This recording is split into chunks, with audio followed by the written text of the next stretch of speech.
Good morning, students and viewers. Welcome to my YouTube channel, The Tactical Online Academy. And this video is for the students who are preparing for the MBBS entrance examination. Today we are going to study one chapter of physics, that is vectors and scalars, and it is the continue of our previous video. I want to request all the students, please kindly subscribe my channel, like and comment in the videos and share the videos through the social media, and you'll be provided the PDF of your course freely after subscribing and promoting the channel. Now let's start our today's lesson. Today we are going to study some more lesson of the vectors chapter. First of all, let's study tensors. Tensors are those type of physical quantities whose magnitude differs from direction to direction are known as the tensors. So tensors are those physical quantities whose magnitude differs from direction to direction. It means the magnitude of the tensor is different at different direction. So that is called tensor. For example, the moment of inertia is one example of tensor. Moment of inertia is one example of tensor. So it is one example of tensor, moment of inertia. And similarly, another example of tensor is stress. Stress is also one example of tensor. And similarly, you have studied in the same chapter modulus of elasticity. So modulus of elasticity is also a tensor. And similarly, coefficient of viscosity is also a tensor. Coefficient of viscosity. Coefficient of viscosity is also one example of tensor. So these are the physical quantities whose magnitude differ from direction to direction. This moment of inertia, stress, modulus of elasticity, and coefficient of viscosity. So those physical quantities whose magnitude differs from direction to direction are known as the tensor. And I have already said you the examples also. I think you can remember easily. Stress, then moment of inertia, then modulus of elasticity, coefficient of viscosity. Those are the example of the tensors. Now let's study another topic, that is polar vector. Polar vectors. Polar vectors are those vectors which are associated with linear directional effect. Those vectors which are associated with the linear directional effect are known as the polar vectors. That means they always produces the linear direction motion. The examples of polar vectors, let's see, that is first example is displacement is one example of polar vector. Displacement. Then similarly, velocity is also another example of polar vector, velocity. And similarly, we can take other example of polar vector is acceleration. Acceleration is also one of the polar vector, acceleration. And similarly, force is definitely a polar vector and it is associated with linear directional effect. And we can take another example is momentum. Momentum is also a polar vector. So these are the polar vectors: displacement, velocity, acceleration, force, momentum, etc. These are the vectors which are associated with the linear directional effect. So these are polar vectors. Now another topic, let's see, that is axial vector. And axial vectors are those vectors which are associated with the rotation about an axis. That means these type of vectors always produces rotation about an axis. And let's see the example of axial vector. And axial vectors are present generally in the rotational motion, like angular displacement, is one example of axial vector. Displacement Angular displacement is one example of axial vector, and similarly another example we can take angular velocity. Angular velocity is also one example of uh, axial vector. And after angular velocity, we can take angular acceleration as well. Angular acceleration angular acceleration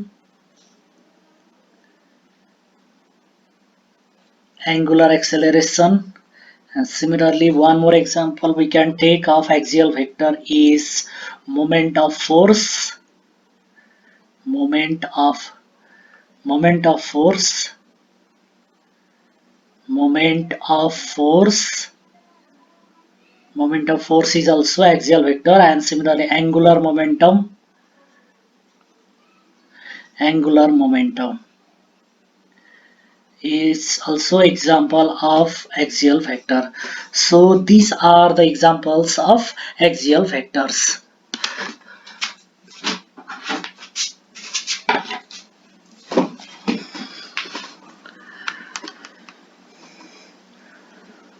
So those vectors which are associated with the rotation about an axis is known as the axial vectors. An example of axial vectors I have already said you: angular displacement, angular velocity, and similarly angular acceleration. Then after moment of force, then angular momentum. So these are the examples of the axial vectors. So polar vectors are those vectors which are associated with the linear directional effect, and axial vectors are those vectors which are associated with rotation about an axis. And the examples of polar vectors are linear displacement, simply displacement can be said, displacement, velocity, acceleration, force, momentum. Those are the linear vector, linear directional effect. So those are the polar vectors. And the angular displacement, angular velocity, angular acceleration, moment of force, and angular momentum, those are the axial vectors. And axial vectors are associated with rotation about an axis. So now let's study unit vector.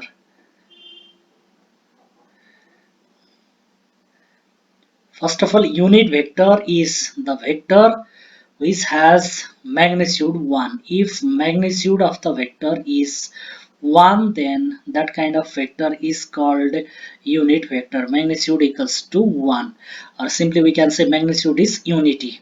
So that kind of vector is unit vector. And unit vector is, it is denoted by this type of sign. First of all, we need to take a small letter, then this type of sign, and it is called a cap. So unit vector is denoted by a cap, and unit vector is calculated by using the formula a cap equals to a vector upon modulus of a vector. Modulus means magnitude. So unit vector is calculated by using formula a vector equals to a cap equals to a vector upon modulus a vector. Similarly, we can take another example like b cap.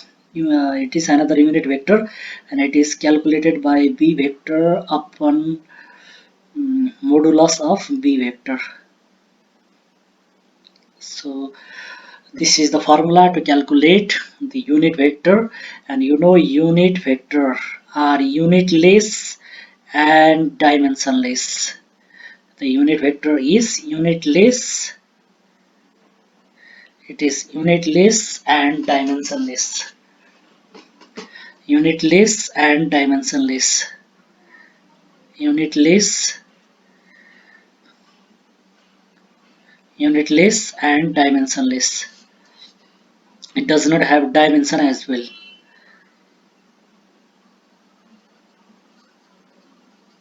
But it has the direction. So unit vectors are unitless and dimensionless, but it has the direction. So those vectors which has magnitude 1 are called unit vectors, and unit vectors has the direction, because every vectors has direction. So it has the direction. Unit vector has direction, but it is unitless and dimensionless. It has no unit, the unitless, and it is dimensionless also, because the vector is divided by its magnitude, so it is unitless and dimensionless. So I think you become clear about the unit vector. Now let's study triangle law of vectors.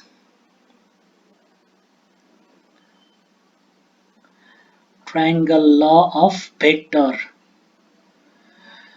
Triangle law of vector. It states that if A vector and B vector are represented in magnitude and direction by any two sides of a triangle taken in same order. That means A vectors and B vectors are denoted by two sides of a triangle taken in same order. In same order. Then the resultant of those two vectors, A vector and B vector, the resultant C vector is denoted by the third side taken in opposite order. Suppose C vector is the resultant, like this. A resultant. Resultant means the vectors obtained by adding two vectors. So suppose we have two vectors, A vector and B vector separately, and C vector is their resultant. Then in such case, the, the resultant C vector is represented in magnitude and direction by the third side of the same triangle taken in opposite order. Now it is like this. Let's see in the figure. Suppose here we have a triangle, and triangle, suppose here we have triangle ABC, and suppose here a vector A vector is denoted by AB side, suppose A vector, and in this order of this arrow. So A vector is denoted like this, and B vector is denoted by BC side, and you can see here A vector and B vector are denoted in same order, AB BC. Then the resultant C vector is denoted by AC side, but it should be taken in opposite order, like this. See here. And if the arrow is from A to C, then it is exactly opposite order as the AB and BC. That means A vector and B vector. So A vector and B vector are denoted by AB side and BC side of the triangle ABC and taken in same order. Then the resultant of A vector and B vector is denoted by AC side taken in opposite order.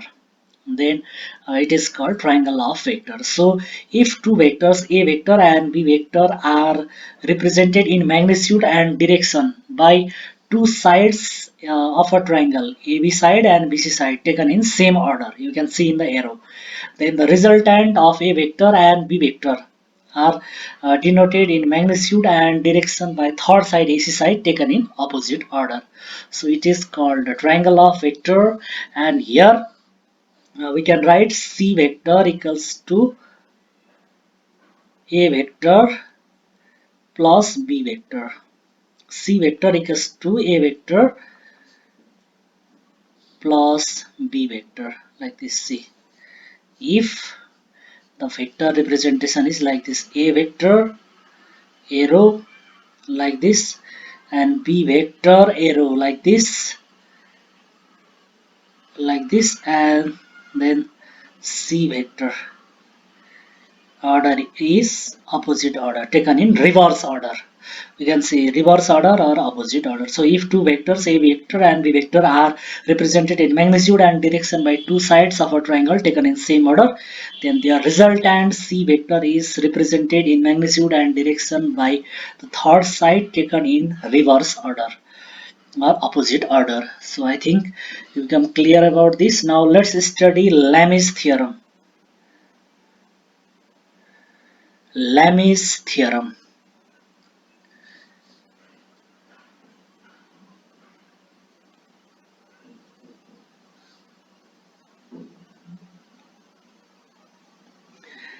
Lem's theorem states that if three coplanar vectors A vector, B vector and C vector are represented in magnitude and direction, uh, suppose A vector, B vector and three C vector, there are three coplanar vectors are there,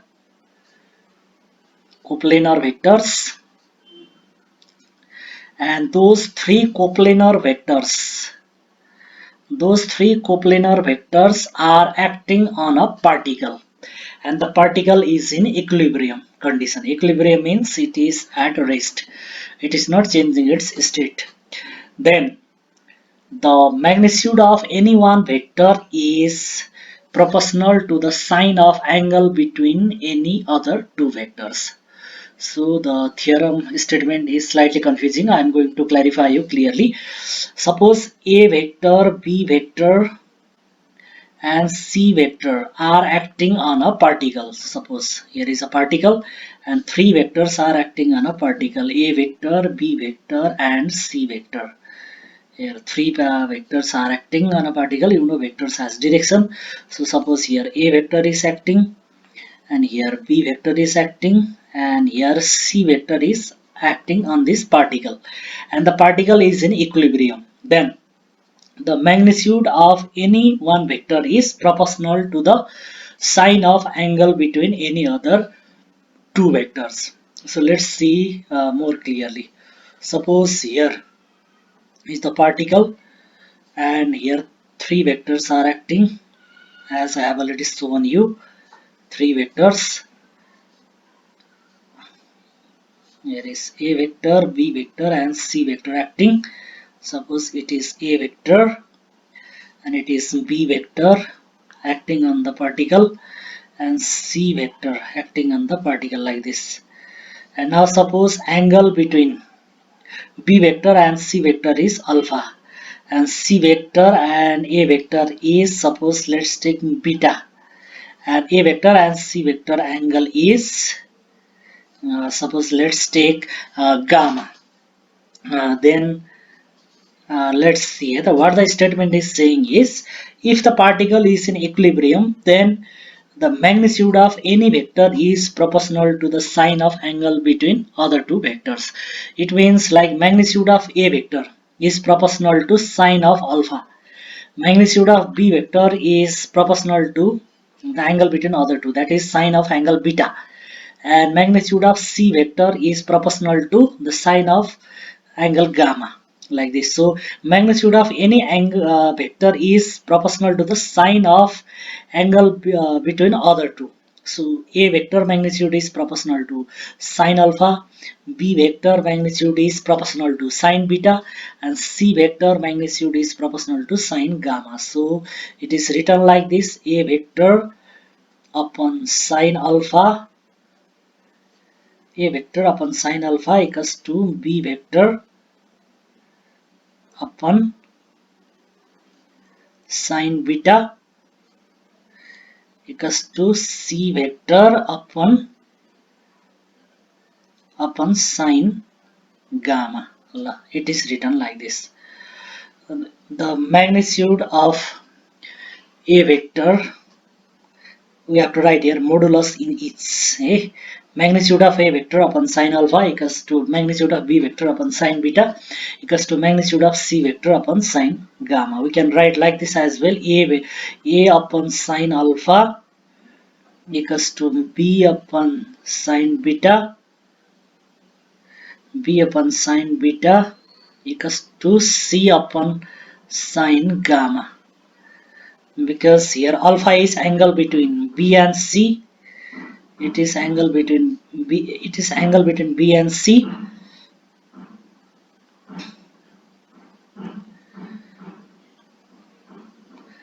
Alpha is angle between B and C.